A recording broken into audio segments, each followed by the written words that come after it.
How can they hear? How can they hear unless there's a what?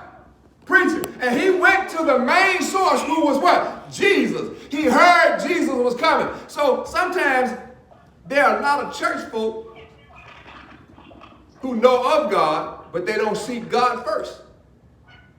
But then you got some people who is really not in the faith, but they are in desperate need and they're trying to find God. And so what's this? So he had a persistent faith in verse 48 and verse 49. What does it tell us here? It says this: then Jesus said unto him, except ye see signs and wonders, ye would not believe. See, a lot of folk want to just try, you got to show me something. Gideon asked God to do what? Show me, prove to me that you are who you say you are. The thief on the cross told Jesus, if you be the Son of God, save yourself and save us. But the one on the right said, hush. This man hadn't done nothing. We deserve to die. He believed. And so here you have the persistent faith. Jesus saying, but you want to see some wonders and all of this kind of stuff. And then the nobleman said unto him, sir, come down ere my child die. I'm not looking for I want you to save my son.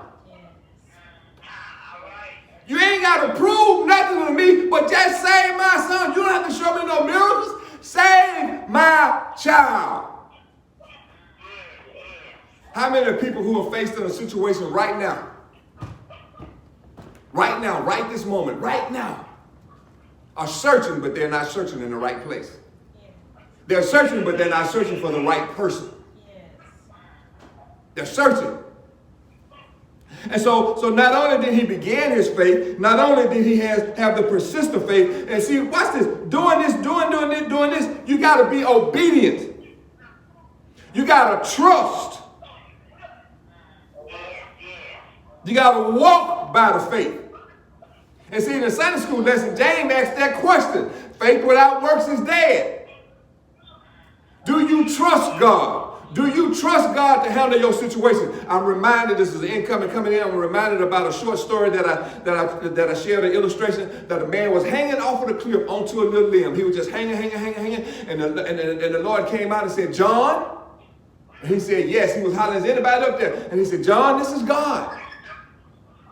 He said, oh God, I'm so glad that you're here. I'm so glad that you're here. And God asked me, he said, John, do you trust me? He said, yes, Lord, I trust you. He said, do you trust me, John? He said, yes, Lord. He said, let go. And John said, is anybody else up there? Yeah. God asked us, do we trust him? And then we started looking for somebody else. But now here we see what this nobleman did. He trusted God. He believed in God. But watch this now. Watch this. His faith was confirmed. In verse 50 here, he says that Jesus said unto him, go thy way, thy son liveth. There's a command. Go. Go. But not only is there a command, but there's a promise. Thy son liveth. Now, is there anywhere in here that the man turned and asked the question, how can this be? How do you know that he's living? How many of us, when the Lord tells us to go, we got to ask him a question. Why? How come? Why we don't just do what he say do? Are we not trusting him? Are we not being obedient to him?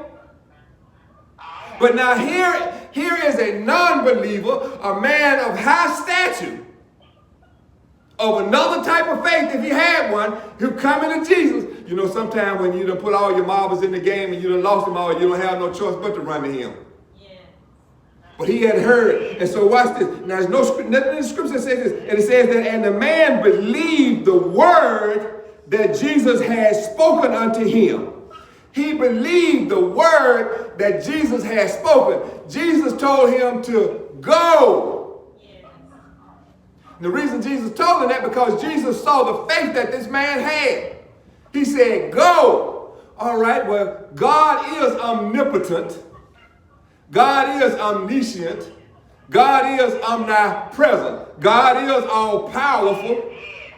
God does know everything. and God is everywhere.